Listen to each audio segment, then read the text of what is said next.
नमस्कार विद्यार्थियों। आज हम क्लास 10 का चैप्टर नंबर 2 पढ़ने जा रहे हैं, जिसका नाम है अपने पास अम्ल, क्षारक एवं लवण। तो सबसे पहले अपन डिस्कस करते हैं कि अम्ल क्या होता है। तो अम्ल को अपन इंग्लिश में क्या कहते हैं? एसिड कहते हैं। तो अम्ल क्या होते हैं? ये एक तो स्वाद में कैसे होते हैं? खट्टे होते हैं, ठीक है।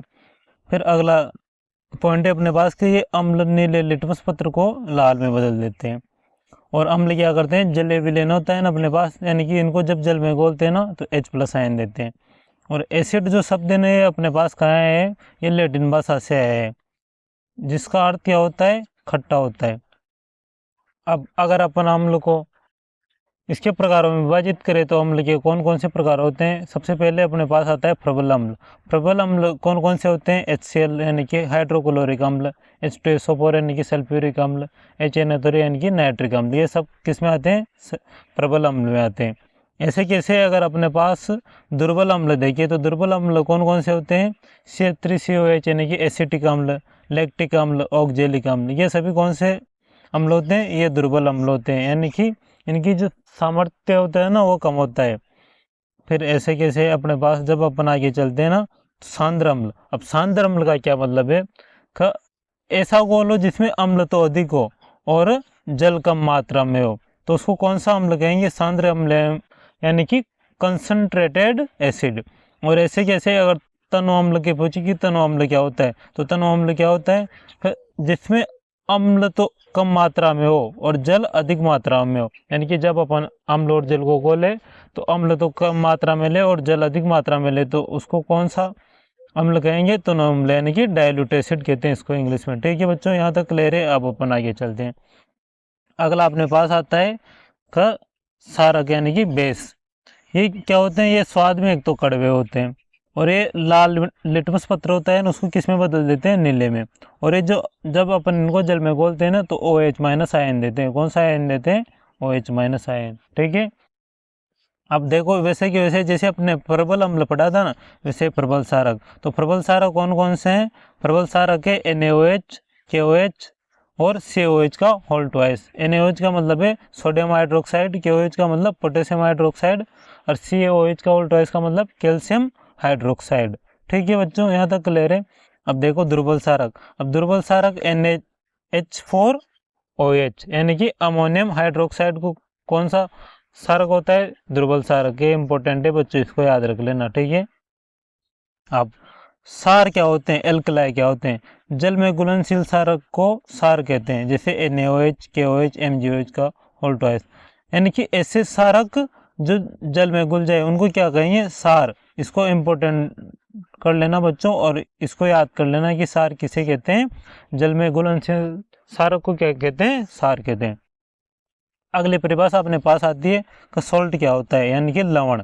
लवण अम्ल और क्षार की परस्पर अभिक्रिया से प्राप्त होता है, यानी कि जब अपन अम्ल और क्षार को मिला देंगे ना तो अपन को क्या प्राप्त होगा? लवण प्राप्त होगा। अब लवण के उदाहरण कौन कौन से हैं?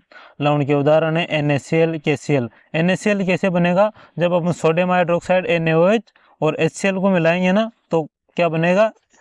सोडियम क्लोराइड NaCl, यानी कि नमक बनेगा। ऐसे अपन जब KOH और और किसको मिलाएंगे? HCl को मिलाएंगे तो क्या बनेगा अपने पास? KCl, यानी कि पोटेशियम क्लोराइड। अब अगला अपने पास आता है कि सूचक क्या होता है। तो देखो सूचक क्या होता है? सूचक किसी दिए गए विलयन में अम्ल या क्षार की उपस्थिति दर्शाते हैं, यानी कि अपने पास कोई एक गोल विलयन दिया हुआ है तो उसमें अपन ये पता कैसे करें कि इसमें अम्ल है या फिर क्षारक है? तो इनका किससे पता लगाते हैं? अपन सूचक यानी कि इंडिकेटर से पता लगाते हैं। और इन अब देखो सूचक पता कैसे लगाएगा? या तो इनका सूचकों का रंग चेंज हो जाता है, गंध चेंज हो जाती है जब अपन इनको किसी विलयन में डालते हैं, तो इसके माध्यम से अपन पता करते हैं कि अम्ल है या फिर क्षारक है। अब आगे देखो सूचक के प्रकार, यानी कि टाइप्स ऑफ इंडिकेटर। इंडिकेटर के प्रकार दिए हुए हैं। सबसे पहले अपने पास है प्राकृतिक सूचक। अब देखो प्राकृतिक सूचक क्या होते हैं? प्राकृतिक सूचक किसमें पाए जाते हैं? पौधों में पाए जाते हैं।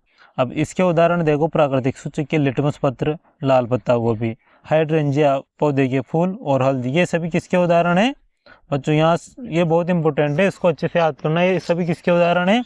ये प्राकृतिक सूचक के उदाहरण है। ऐसे कैसे? कृत्रिम सूचक। कृत्रिम सूचक का मतलब क्या होता है? जिनको अपन बनाते हैं। तो ये क्या होते हैं, एक तो ये रासायनिक पदार्थ यानी कि केमिकल मटेरियल होता है। तो इसके उदाहरण देखो, मेथिल ऑरेंज और फिनोप्थेलिन, ये दोनों बहुत इंपॉर्टेंट है बच्चों, तो इनको याद रखना। फिर एक आता है अपने पास गंधे सूचक। तो अब गंधे सूचक में क्या होता है, इन पदार्थों की गंध अम्ल या क्षारक माध्यम में बदल जाती है, यानी कि ऐसे सूचक जिनको अपन अम्ल या फिर क्षार में मिलाएंगे ना, तो क्या होगा, इनकी गंध चेंज हो जाएगी। और ये कौन कौन से होते हैं, प्याज और लौंग का तेल, इनकी गंध चेंज हो जाती है, यानी कि इनमें से अलग ही प्रकार की गंध आने लगती है।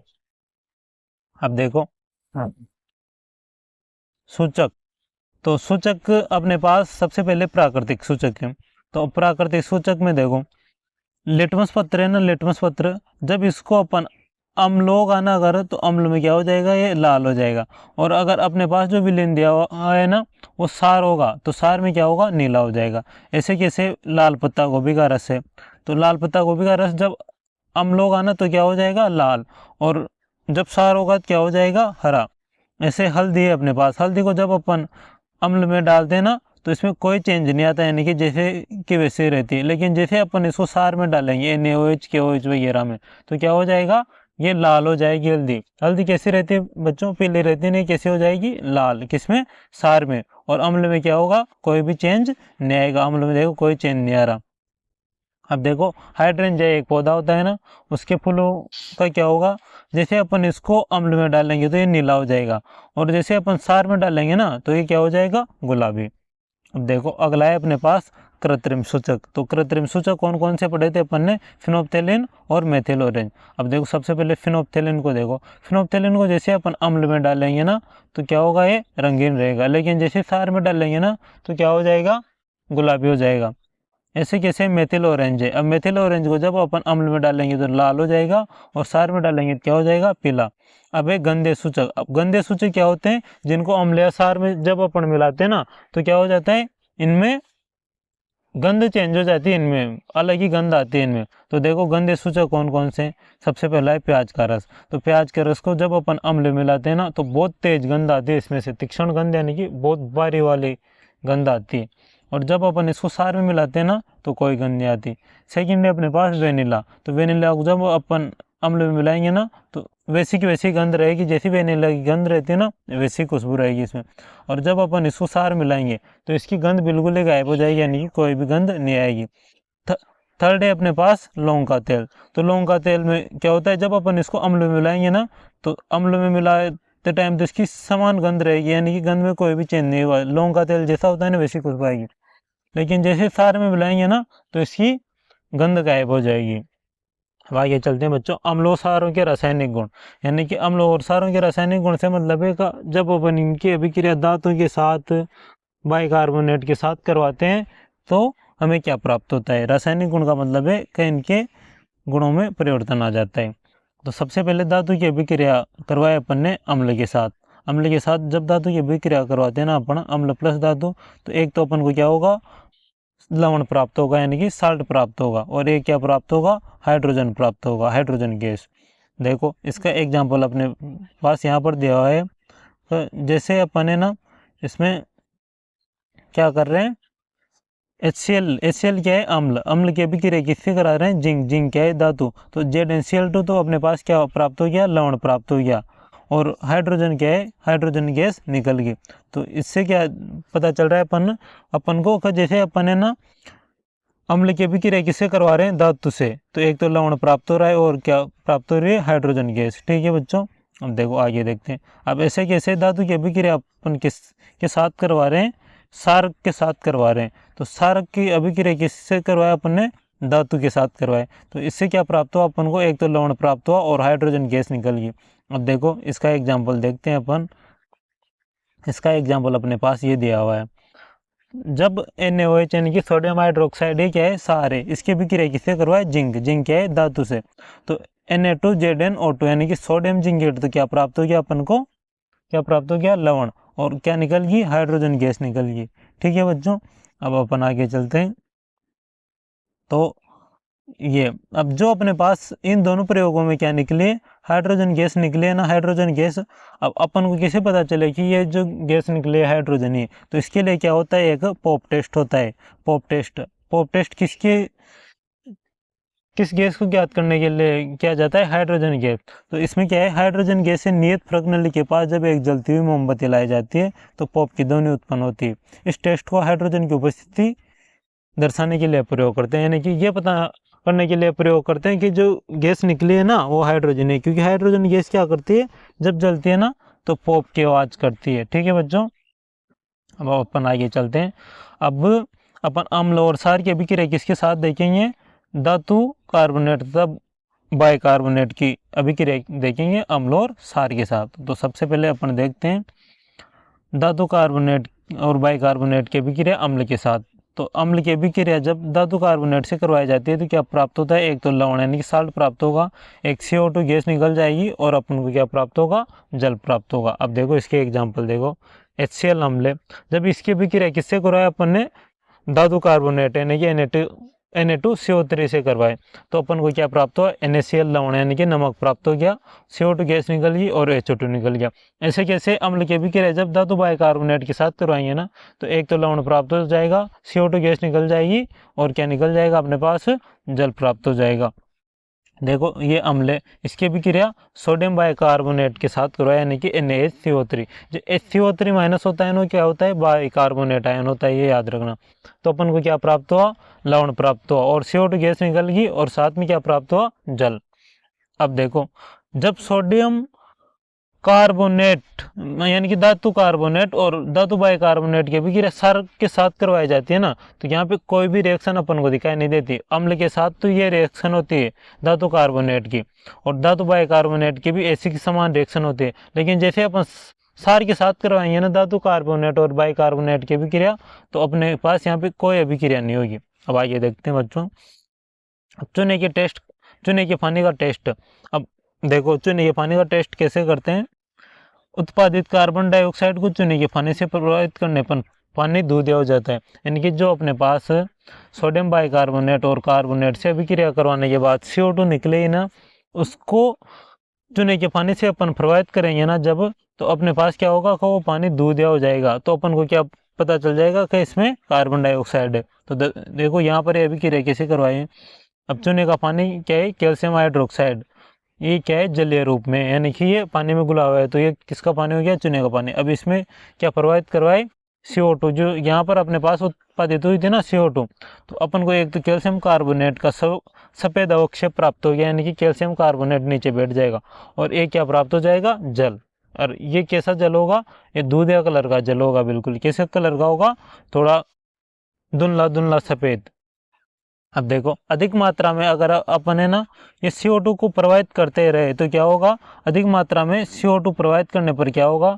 कैल्शियम कार्बोनेट और पानी तो अपने पास यहाँ से बन ही गया। पहले अपन ने कैल्शियम हाइड्रोक्साइड में जब कार्बन डाइऑक्साइड प्रभावित किया ना तो कैल्शियम कार्बोनेट और पानी तो अपने पास यहाँ पे बन ही गया है। अब इसमें अगर और अपन CO2 प्रभावित करेंगे तो क्या होगा?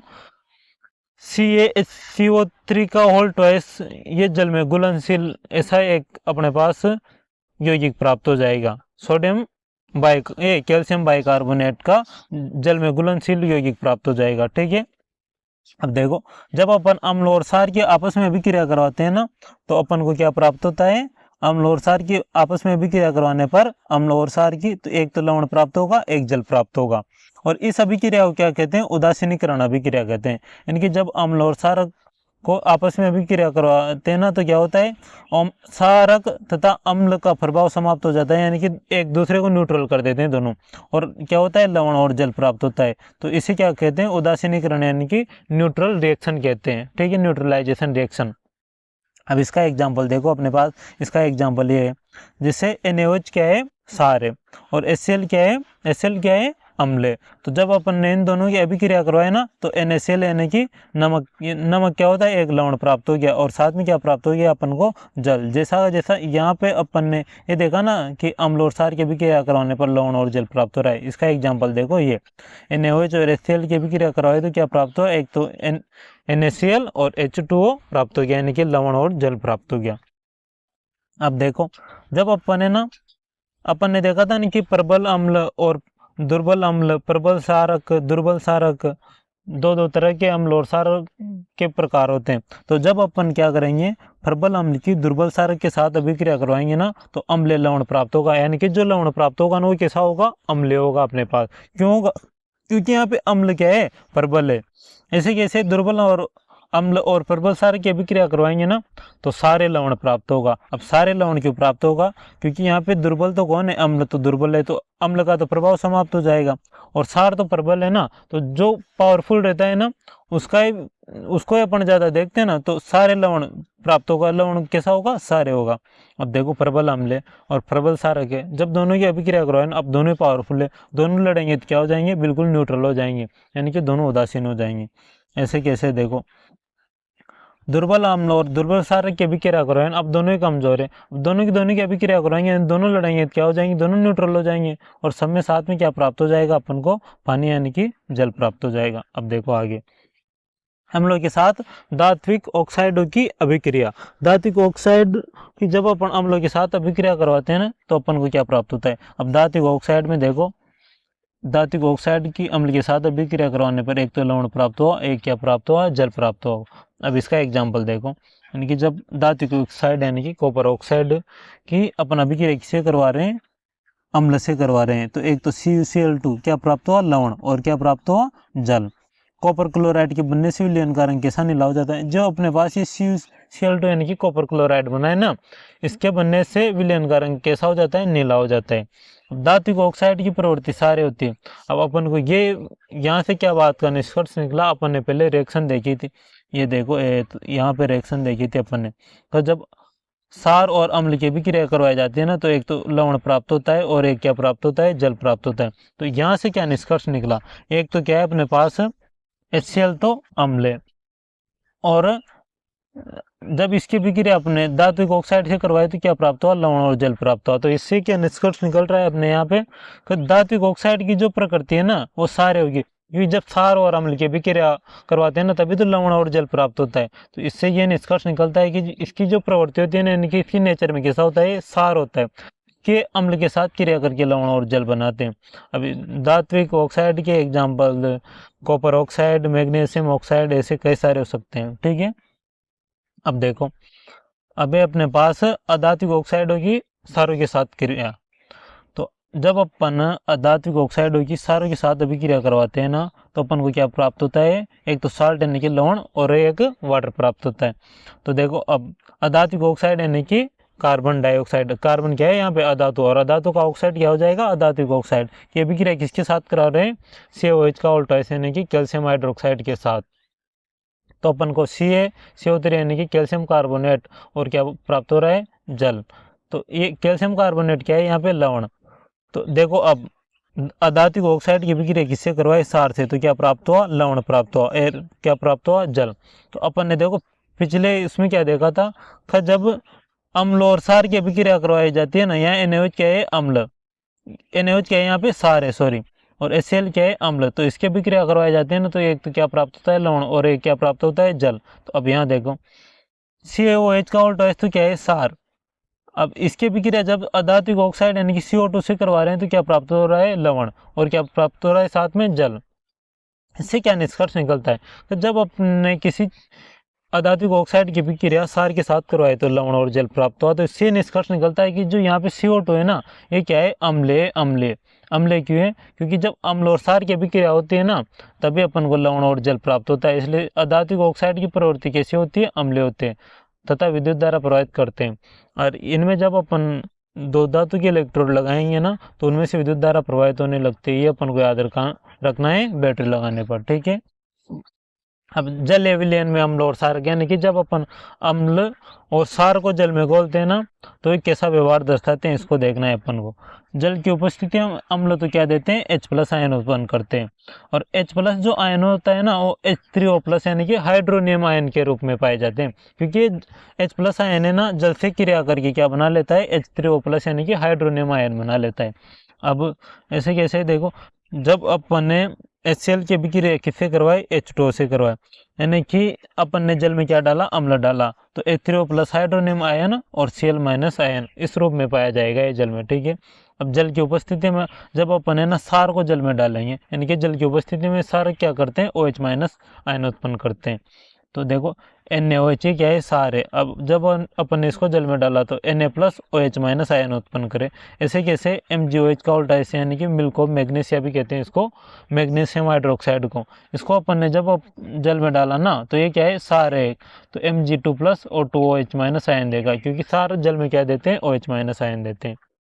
अब देखो जब अपन सारक को, अब देखो एक यहाँ पे इंपॉर्टेंट चीज और देखनी है आपको, सारक, सभी सारक जल में घुलनशील नहीं होते हैं। अब जल में जो घुलनशील सारक होते हैं उनको क्या कहते हैं, सार कहते हैं। और सभी सार तो सारक होते हैं, परंतु सभी सारक सार नहीं होते। क्यों नहीं होते, क्योंकि सारक, ऐसे सारक जो जल में घुलनशील होते हैं ना, उनको तो अपन क्या कहते हैं, सार कहते हैं। और सभी सार सारक होते हैं। अब सभी सार सारक क्यों होंगे, क्योंकि सार तो सारक का ही एक प्रकार है ना, लेकिन सभी सारक सार थोड़ी हो सकते हैं, क्योंकि सार सारक का प्रकार है, सारक सार का प्रकार थोड़ी है।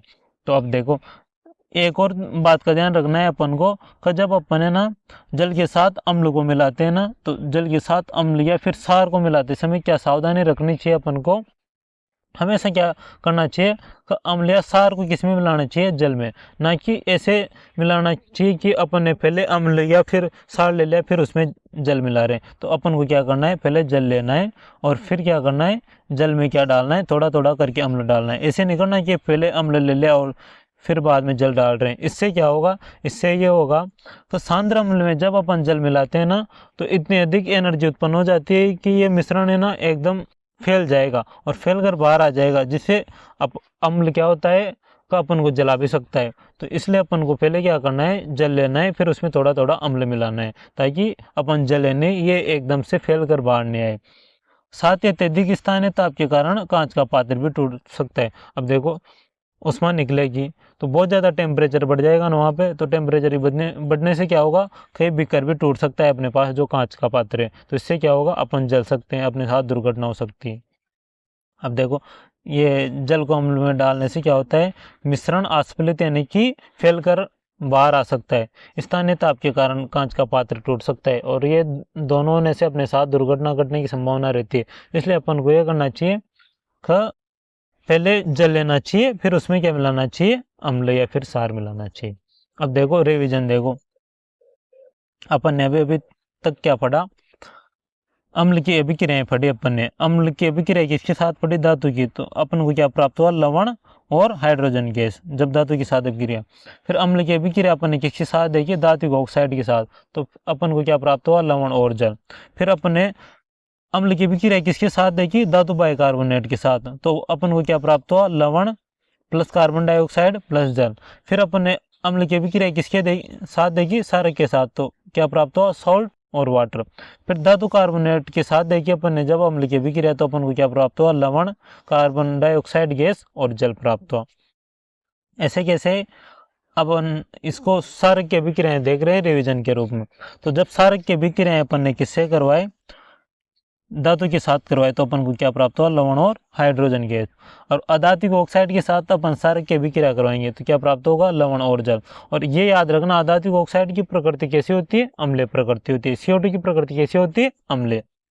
और जब धातु बाइकार्बोनेट के साथ अभिक्रिया करवाते हैं अपन सारक की, तो अपन को कोई भी अभिक्रिया प्राप्त नहीं होती। ऐसे धातु कार्बोनेट के साथ अभिक्रिया करवाते हैं तब भी कोई अभिक्रिया प्राप्त नहीं हुई थी। और जब सारक की अभिक्रिया किसके साथ करवाए, अम्ल के साथ, तो क्या प्राप्त हुआ, साल्ट और वाटर। ठीक है, ये याद रखना बच्चों। अब अपन देखेंगे अम्लों व सारकों में समानताएं। तो अम्ल और सारक होते हैं ना, उनमें क्या समानता पाई जाती है। तो देखो सभी अम्ल क्या करते हैं, H+ आयन उत्पन्न करते हैं और सभी सारक क्या करते हैं, OH- आयन उत्पन्न करते हैं। जब कोई अम्ल या फिर सार को जल में मिलाया जाता है ना, तो ये क्या हो जाता है, तनुकृत हो जाता है। जल में मिलाने पर क्या होता है, आयन की सांद्रता H3O+ या OH- में प्रति इकाई आयतन की कमी हो जाती है। जब अपन क्या करेंगे, इसको जल में मिलाएंगे, तो जल में मिलाने से क्या होगा, अम्ल तो किसमें परिवर्तित हो जाएगा, H3O+ यानी कि हाइड्रोनियम आयन, और सार किसमें परिवर्तित हो जाएगा, OH- आयन। तो जब ये टूट जाएंगे तो अपने पास प्रति इकाई आयतन में इनकी कमी भी होगी, क्योंकि जैसे अपन इनको जल में मिला रहे हैं तो ये H3O+ और OH माइनस आयन में टूट रहा है तो क्षारक की सांद्रता में कमी आएगी ना, निश्चित रूप से आएगी।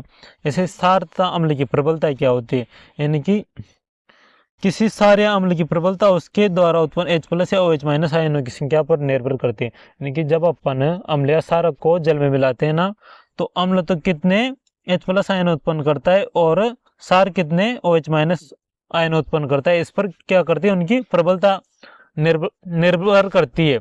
यानी कि अम्ल या क्षार कितना स्ट्रॉन्ग है इसका पता किसे लगता है, जब अपन अम्ल को जल में मिलाएंगे तो वो कितने H प्लस आयन उत्पन्न कर रहा है, और क्षार को जल में मिलाएंगे तो कितना OH माइनस आयन उत्पन्न कर रहा है। इससे क्या पता चलता है, अम्ल तथा क्षार की प्रबलता पता चलती है अपन को। ठीक है, अब देखो आगे, किसी अम्ल या क्षारक की प्रबलता हम एक सार्वभौमिक सूचक द्वारा ज्ञात कर सकते हैं। यानी कि एक अपने पास यूनिवर्सल इंडिकेटर होता है, तो जो क्या होता है, अनेक सूचकों का मिश्रण होता है।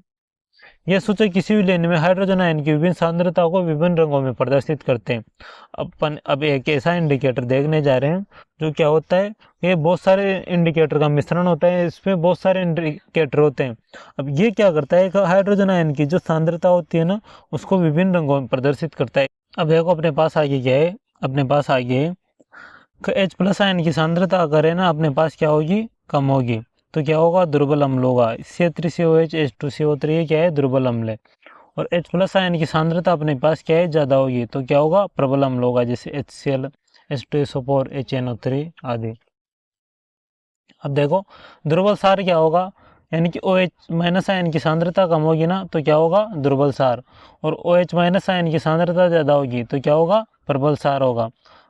OH माइनस आयन की सांद्रता कम तो दुर्बल क्षार, OH माइनस आयन की सांद्रता ज़्यादा तो क्या होगा, प्रबल क्षार होगा अपने पास। ठीक है बच्चों, अब देखो अगला अपने पास क्या है, तो अपन जब 7 से नीचे की ओर जाएंगे ना स्केल में, pH स्केल में, तो क्या होगा, जब अपन 7 से नीचे की ओर जाएंगे तो अम्ल प्रकृति बढ़ेगी, और जब अपन 7 से ऊपर की ओर जाएंगे तो क्या बढ़ेगी, सारे प्रकृति बढ़ेगी। तो अपन जब 7 से नीचे आते हैं ना तो H प्लस आयन की सांद्रता में क्या होती है, वृद्धि होती है, और जब अपन 7 से ऊपर जाते हैं ना तो H प्लस आयन की सांद्रता में क्या होती है, कमी। और 7 पर क्या होता है, देखो जब pH का मान 7 होता है ना तो वहाँ पर क्या होता है, उदासीन होता है। pH के मान 7 पर क्या होता है, उदासीन होता है। ठीक है, दैनिक जीवन में pH का महत्व देखो कि अपनी जो डेली लाइफ होती है ना उसमें pH का क्या इफेक्ट पड़ता है, ये देखो। अब सबसे पहले पौधे एवं पशु pH के प्रति क्या होते हैं, संवेदनशील होते हैं। जैसे अब देखो पौधे कैसे संवेदनशील होंगे pH के प्रति, वर्षा के जल की pH का मान जब क्या होता है 5.6 से कम हो जाता है ना तो क्या होती है, अम्लीय वर्षा हो जाती है। अम्लीय वर्षा होने से क्या होता है, तो पेड़ पौधे वगैरह सूख जाते हैं, अपनी मिट्टी की क्वालिटी खराब हो जाती है, और हमारा शरीर भी क्या होता है 7.0 से 7.8 pH परास के मध्य ही क्या करता है, काम करता है। 7.0 से 7.8 pH के मध्य क्या करता है, अपना शरीर काम करता है। ठीक है, अब देखो अब मिट्टी का pH, अब मिट्टी का pH कैसे इंपॉर्टेंट है वो देखो अपने लिए। मिट्टी का pH कैसे इंपॉर्टेंट है, अच्छी उपज के लिए पौधों को एक विशिष्ट pH परास की आवश्यकता होती है। अपन जैसे सॉइल टेस्ट करवाते हैं ना, अपने मिट्टी का परीक्षण करवाते हैं अपन गांव में, जो अपना ग्राम विकास अधिकारी होता है ना वो क्या करता है, मिट्टी को लेके जाता है अपने खेत से और सॉइल टेस्ट करता है। वो क्या करता है कि उसकी pH कितनी है और उसमें पोषक तत्वों की संख्या कैसी है उसका टेस्ट करता है। तो उससे क्या पता चलता है, अच्छी उपज के लिए पौधों की एक विशिष्ट, यानी कि जितनी अच्छी मिट्टी उपज होगी ना अपने पास, उसकी pH ठीक रहेगी ना, उतना ही क्या होगा अपने पास, वो उसमें अच्छे से फसल होगी। यदि किसी स्थान की मिट्टी का pH कम या अधिक हो तो किसान उसमें आवश्यकता अनुसार अम्लीय सारे पदार्थ यानी कि ऐसे केमिकल मिलाएगा, या तो एसिड मिलाएगा या फिर बेस मिलाएगा, जिससे क्या हो जाए, मिट्टी की pH ठीक हो जाए। अब देखो हमारे पाचन तंत्र का pH, अब हमारे पाचन तंत्र का pH कैसे काम करता है, देखो हमारा उधर क्या होता है, हाइड्रोक्लोरिक अम्ल उत्पन्न करता है। जो अपना आमाशय रहता है ना उसमें क्या उत्पन्न होता है, हाइड्रोक्लोरिक अम्ल उत्पन्न होता है, जो किसमें सहायक होता है, भोजन के पाचन में सहायक होता है। अब जब अपने अपच की स्थिति हो जाती है ना तो अपने जो पेट रहता है ना उसमें अम्ल अत्यधिक उत्पन्न हो जाता है, जिससे क्या होता है, उधर में दर्द और जलन का अनुभव होता है। अपने कभी कभी एसिडिटी हो जाती है ना तो उससे क्या होता है, हाइड्रोक्लोरिक अम्ल बहुत ज़्यादा मात्रा में उत्पन्न हो जाता है, जिससे अपने पेट में जलन लगती है और दर्द होता है अपन को। इस दर्द से मुक्त होने के लिए अपन को क्या करना चाहिए, एंटा एसिड यानी कि प्रति अम्लकारक सारकों का उपयोग करना चाहिए। तो ये क्या करते हैं, जो अम्ल और क्षार क्या करते हैं, एक दूसरे से मिलके क्या हो जाते हैं, न्यूट्रल हो जाते हैं, यानी कि उदासीन हो जाते हैं, जिससे अपने जो एसिडिटी होती है ना वो खत्म हो जाती है। अब इसका उदाहरण क्या है, milk of magnesia. Milk of magnesia क्या होता है, MgOH का होल ट्वाइस। ठीक है, ये याद रखना। अब आगे देखो, पीएच परिवर्तन के कारण दंत से, यानी कि अपने जो दांत होते हैं ना वो धीरे धीरे क्या होते हैं, गलने लग जाते हैं। अब वो क्यों गलते हैं, अगर अपने मुख की पीएच का मान है ना 5.5 से कम हो जाता है ना, यानी कि बहुत ज़्यादा अम्ल हो जाता है ना, तो दांतों का क्या हो जाता है, उनका गलना से प्रारंभ हो जाता है। दांतों का एनिमल जो अपने क्या होती है, सबसे बाहरी परत होती है ना दांतों की, वो किससे बनी होती है, कैल्शियम फॉस्फेट से बनी होती है, जो कि शरीर का सबसे कठोर पदार्थ है। और इनेमल क्या होता है, शरीर का सबसे कठोर पदार्थ होता है, ये याद रखना। ये पानी में तो नहीं घुलता है, जो इनेमल होता है ना पानी में नहीं घुलता है, लेकिन जैसे पीएच का मान 5.5 से कम होगा ना अपने मुंह के, तो क्या हो जाता है, धीरे धीरे गलने लग जाता है, संक्षारित होने लग जाता है। अब सार के दंत मंजन, अब देखो 5.5 से नीचे पेज होते क्या होगा, अपने मुंह का माध्यम कैसा हो जाएगा, अम्ले। तो अम्ल को उदासीन करने के लिए अपन क्या प्रयोग करेंगे, सार प्रयोग करेंगे। तो सारे दंत मंजन का उपयोग करके अम्ल की अधिक की मात्रा को उदासीन किया जाता है, यानी कि बहुत ज़्यादा अम्ल उत्पन्न हो जाता है ना, उसको उदासीन किया जाता है, जिससे क्या होता है, अपने दांत सुरक्षित रहे। अब पशुओं और पौधों द्वारा उत्पन्न रसायनों से कैसे रक्षा होती है, जैसे मधुमक्खी होती है ना, वो डंक में अम्ल छोड़ती है, जिसके कारण अपन को क्या होता है, जलन का अनुभव। कौन सा अम्ल छोड़ती है, मेथोनिक अम्ल छोड़ती है। तो डंक मारे गए अंग में क्या करेंगे अपन, बेकिंग सोडा लगा देंगे, जिससे क्या मिलेगा, बेकिंग सोडा क्या होता है, क्षार होता है। तो जैसे अपन जहाँ पे डंक मारे ना वहाँ पर क्षार, या फिर साबुन से भी धो सकते हैं अपन। जब मधुमक्खी काटते हैं तो अपन को साबुन से धोना चाहिए, क्योंकि साबुन क्या होती है, क्षार होती है, तो उससे क्या होता है, अपन को आराम मिलता है। अब नेटल, नेटल एक पौधा होता है जिसमें क्या होता है, मेथेनिक अम्ल छोड़ता है। ये डंक वाला पौधा होता है नेटल, जो क्या छोड़ता है, मेथेनिक अम्ल, जिसके कारण अपने को जलन और दर्द का अनुभव होता है। इसके डंक का इलाज करने के लिए अपन, एक डोक पौधा होता है उसके पत्तियों को रगड़ दिया जाता है ना, तो अपन को नेटल के जो डंक से दर्द होता है उससे मुक्ति मिल जाती है। ठीक है, अब देखो लवणों का पीएच देखो, अगर अपन प्रबल अम्ल लेंगे और प्रबल क्षारक लेंगे, तो अब दोनों ही क्या है, स्ट्रॉन्ग है, दोनों ही क्या है, तगड़े दमदार है, तो क्या हो जाएगा, दोनों क्रिया करके उदासीन लवण बना लेंगे। और उसका पेज कितना होगा, एकदम 7, पेज बराबर 7। और जैसे प्रबल अम्ल दुर्बल क्षारक, अब जोरदार कौन है, अम्ल है, क्योंकि अम्ल क्या है, प्रबल, और कमजोर कौन है, सार। तो जो लवण बनेगा वो कैसा बनेगा, अपन पहले पढ़ चुके हैं सब, अम्लीय लवण बनेगा, और उसकी पेज क्या होगी, 7 से कम होगी। अब की बार क्या है, सार तगड़ा है, तो प्रबल सार है और दुर्बल अम्ल है, तो जो लवण बनेगा वो कैसा बनेगा, सारे लवण बनेगा, और उसकी पेज क्या होगी, 7 से ज़्यादा होगी, क्योंकि सारों की पेज क्या होती है, 7 से ज़्यादा, और अम्लों की पेज क्या होती है, 7 से कम। अब देखो, जो अपने पास घर का नमक होता है ना, साधारण नमक NaCl, उससे कौन कौन से रसायन बनते हैं, उससे सोडियम हाइड्रोक्साइड बनाया जा सकता है, विरंजक चूर्ण यानी कि COCl2 बनाया जा सकता है, बेकिंग सोडा यानी कि NaCO3, Na2CO3, और दोनों का सोडा Na2CO3.10H2 बनाया जा सकता है, प्लास्टर ऑफ पेरिस यानी कि CSO4 हाफ इंटू 2HO, ये सब बनाए जा सकते हैं। किससे बनाए जा सकते हैं, साधारण नमक से। अब देखो, सबसे पहले अपन देखते हैं सोडियम हाइड्रोक्साइड कैसे बनाया जाता है। अब सोडियम हाइड्रोक्साइड बनाने के लिए, सोडियम हाइड्रोक्साइड का सबसे पहले फॉर्मूला देखो, रासायनिक सूत्र क्या है, NaOH। अब सोडियम हाइड्रोक्साइड कैसे बनता है, सोडियम सोडियम क्लोराइड होता है ना, उसका जो जलीय लवण होगा ना, यानी कि अपन नमक को किसमें घोल देंगे, जल में। अब जो अपन ने पहले जल में नमक घोल दिया, अब इसमें क्या करेंगे अपन, विद्युत धारा प्रवाहित करेंगे, तो ये वियोजित होकर सोडियम हाइड्रोक्साइड बना देता है, और इस प्रक्रिया को क्या कहते हैं, क्लोरसार प्रक्रिया कहते हैं। ये इंपॉर्टेंट है, क्लोरसार प्रक्रिया किसे कहते हैं, जब अपन नमक में पानी में नमक घोल देते हैं और इसमें विद्युत धारा प्रवाहित करते हैं, तो जो नमक होता है ना, ये क्या करता है, वियोजित होकर सोडियम हाइड्रोक्साइड बना देता है। तो इस प्रक्रिया को क्या कहते हैं, क्लोरसार प्रक्रिया कहते हैं। अब देखो इसमें क्या केमिकल रिएक्शन हुई, यहाँ पे अपन ने सबसे पहले पानी लिया, पानी में क्या बोला, नमक, NaCl क्या होता है, नमक। अब देखो, इससे अपन को क्या मिले, सोडियम हाइड्रोक्साइड के 2 अणु मिले, और क्या मिले, क्लोरीन गैस निकल गई और हाइड्रोजन गैस निकल गई। अब देखो ये कैसे कैसे निकलेगी, एनोड यानी कि पॉजिटिव पर तो क्या निकलेगी, क्लोरीन गैस, क्योंकि क्लोरीन कैसा होता है, ऋणात्मक होता है। और कैथोड पर यानी कि नेगेटिव पर क्या निकलेगी, H2 गैस, और कैथोड के पास से NaOH विलयन क्या होगा, इकट्ठा हो जाएगा। ठीक है, अब देखो इसमें जो H2 गैस निकली है ना, इसका उपयोग तो किस में कर सकते हैं अपन, ईंधन में। और Cl2 का उपयोग किस में किया जाता है, जल की स्वच्छता में, पीवीसी बनाने में। CFC पीवीसी क्या होता है, प्लास्टिक का पॉलीमर होता है, यानी कि बहुलक होता है। CFC क्लोरोफ्लोरोकार्बन बनाने में, ये इसमें किसका उपयोग किया जाता है, Cl2 का। और HCl का उपयोग कहाँ कहाँ किया जाता है, HCl का उपयोग किया जाता है अपने, एक तो इस्पात की सफाई, यानी कि जो लोहा होता है ना, उसकी सफाई में किसका उपयोग किया जाता है, उसके ऊपर जंग लग जाती है, तो अपन जब उसमें HCl डालेंगे ना लोहे के ऊपर, तो उसकी सफाई हो जाती है। और कहाँ किया जाता है, औषधियों में। अपने पास बहुत सारे ऐसी दवाएं आती है जिसमें किसका उपयोग किया जाता है, NaOH का, HCl का, सॉरी। और NaOH का उपयोग कहाँ किया जाता है, दांतों से ग्रीस हटाने के लिए, साबुन, कागज बनाने के लिए। देखो NaOH कहाँ कहाँ उपयोग किया जाएगा, जो अपन दांतों के ऊपर ग्रीस लगा देते हैं ना, तो ग्रीस को हटाने के लिए किसका उपयोग किया जाता है, सोडियम हाइड्रोक्साइड का। साबुन बनाने के लिए भी किसका उपयोग किया जाता है, सोडियम हाइड्रोक्साइड का। और कागज बनाने में भी किसका उपयोग किया जाता है, सोडियम हाइड्रोक्साइड का। ठीक है, अब देखो Cl2 प्लस NaOH, यानी कि जब अपन NaOH में Cl2 गैस प्रवाहित करेंगे ना, यहाँ पर जो अपन को NaOH प्राप्त हुआ है, इसमें क्या करेंगे, Cl2 गैस प्रवाहित करेंगे ना, तो अपने पास क्या बनेगा, विरंजक चूर्ण बनेगा।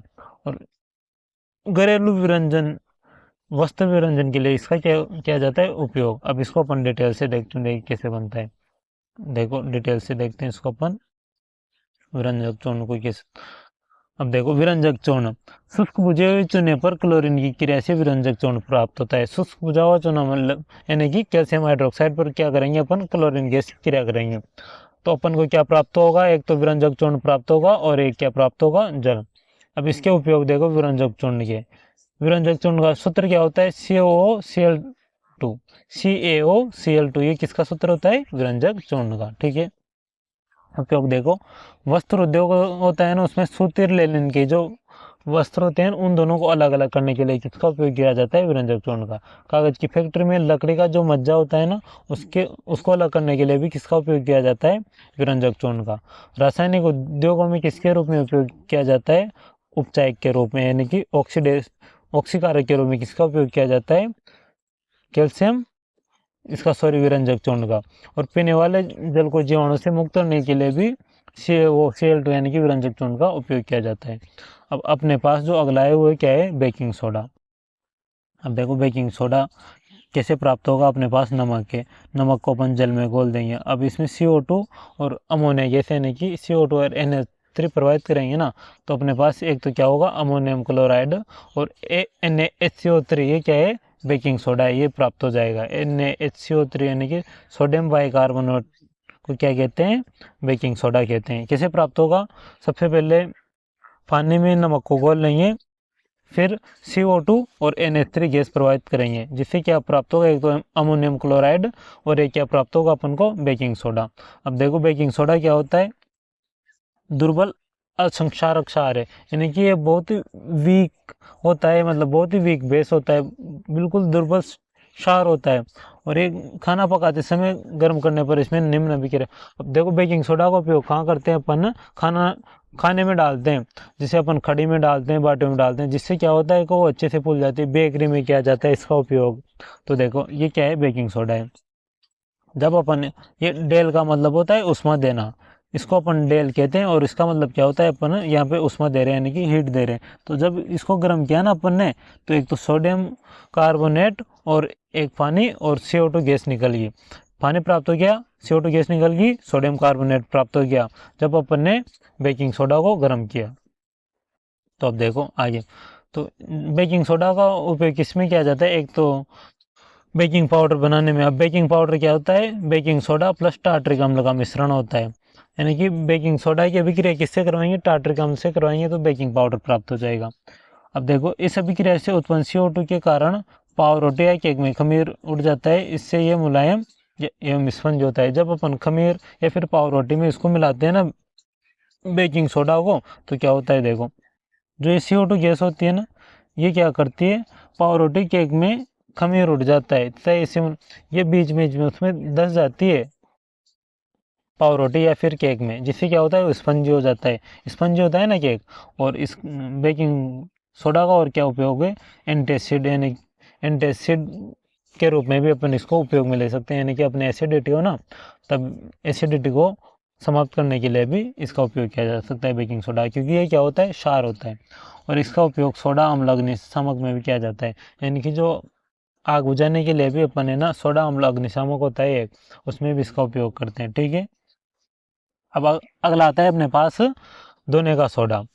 अब सोडियम दोने का सोडा कैसे प्राप्त होता है? सोडियम कार्बोनेट के पुनः क्रिस्टलीकरण से दोने का सोडा प्राप्त होता है। ये क्या है, क्षार के लवण है, यानी कि कैसा है, लवण तो है लेकिन कैसा है, क्षार के लवण है।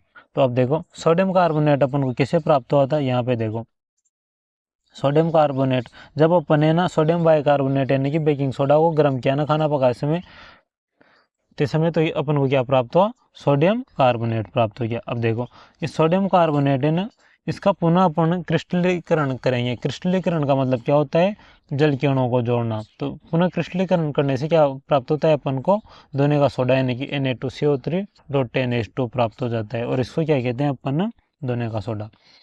अब इसके उपयोग देखो, इसका उपयोग कहाँ कहाँ किया जाता है। इसका उपयोग कांच, साबुन और कागज उद्योगों में होता है। इसका उपयोग बोरेक्स उत्पादन में होता है।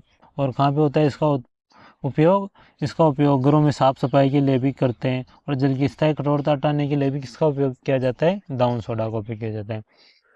अपने पास अगला रसायन है ना, यानी कि अगला केमिकल है, वो कौन सा है, प्लास्टर ऑफ पेरिस। अब देखो प्लास्टर ऑफ पेरिस क्या होता है। प्लास्टर ऑफ पेरिस का सूत्र होता है CaSO4.12H2O। ये किसका सूत्र होता है, प्लास्टर ऑफ पेरिस का सूत्र होता है। अब प्लास्टर ऑफ पेरिस को कैसे प्राप्त किया जाता है, जिप्सम को क्या करेंगे अपन 377 केल्विन पर गर्म करेंगे, तो उससे क्या प्राप्त होगा, जल के अणुओं को त्याग कर देगा जिप्सम, यानी कि जल के अणु बाहर निकल जाएंगे। कैल्शियम सल्फेट हेमीहाइड्रेट अर्धहाइड्रेट POP बनाता है। देखो ये कैसे प्राप्त हो रहा है। और प्लास्टर ऑफ पेरिस सफेद चूर्ण होता है, और इसमें अगर अपन फिर से जल मिला देंगे ना, तो ये जिप्सम में कन्वर्ट हो जाएगा। ठीक है, तो ये क्या है अपने पास जिप्सम है CaSO4.12H2O। अब इस पे अपन क्या कर रहे हैं, सॉरी ये प्लास्टर ऑफ पेरिस है अपने पास, तो इसमें अगर अपन फिर से पानी मिला रहे हैं ना, तो अपने को क्या प्राप्त हो रहा है, CaSO4.2H2O जिप्सम में जिप्सम प्राप्त हो रहा है। और जब अपन इस जिप्सम को गर्म करते हैं तो अपन को क्या प्राप्त हो जाता है, प्लास्टर ऑफ पेरिस प्राप्त हो जाता है। ठीक है बच्चों, यहाँ तक। अब आगे चलते हैं अपन, प्लास्टर ऑफ पेरिस के उपयोग क्या क्या है। अब देखो प्लास्टर ऑफ पेरिस कहाँ कहाँ उपयोग किया जाता है। प्लास्टर ऑफ पेरिस का उपयोग डॉक्टर टूटियोडियो को सही जगह स्थिर रखने के लिए करते हैं, यानी कि प्लास्टर मानते हैं ना, वहाँ पर क्या करते हैं, प्लास्टर ऑफ पेरिस का उपयोग करते हैं। और इसका उपयोग कहाँ किया जाता है, खिलौने बनाने, सजावट का सामान बनाने के लिए। और इसका उपयोग सतह को चिकना बनाने के लिए भी किया जाता है, जो अपन पुट्टी करते हैं ना, उसमें भी इसका उपयोग किया जाता है। अब देखो क्रिस्टलन का जल क्या होता है। अब क्रिस्टलन का जल ये होता है कि जो अपने पास साल्ट होता है ना, अब लवण की एक सूत्र इकाई में जल की निश्चित अणुओं की संख्या को क्रिस्टलन का जल कहते हैं। यानी कि अपने पास जो लवण है ना, लवण का एक अणु है ना, उसमें जितने जल के अणुओं की संख्या होगी ना, उसको क्या कहते हैं, क्रिस्टलन का जल कहते हैं। अब देखो यहाँ पर CuSO4 है, ये क्या है, एक अपने पास लवण है। इसमें क्या है, 5 जल के अणु है। तो एक लवण के अणु में कितने जल के अणु है, 5 जल के अणु है। तो क्रिस्टलन के जल के कितने अणु हो गए, 5 अणु हो गए। अब सोडियम कार्बोनेट है, ये भी क्या है, अपने पास लवण है। इसमें कितने हैं, 10 जल के अणु है। तो क्रिस्टलन के जल के अणु कितने हो गए, 10। अब CaSO4 ये भी क्या है, अपने पास एक लवण है। इसमें कितने जल के अणु है, 2 है, 2। तो इसमें क्रिस्टलन के जल के अणु कितने हो गए, 2। और इसी के साथ बच्चों आपका ये चैप्टर पूरा हो जाता है। अगर आपको हमारा वीडियो पसंद आया तो चैनल को सब्सक्राइब कीजिए। ऐसे सभी कक्षा 10 के जितने भी चैप्टर है ना, उनका फ्री कंटेंट आपको इस यूट्यूब चैनल पर प्राप्त होगा 2025-26 के लिए। धन्यवाद।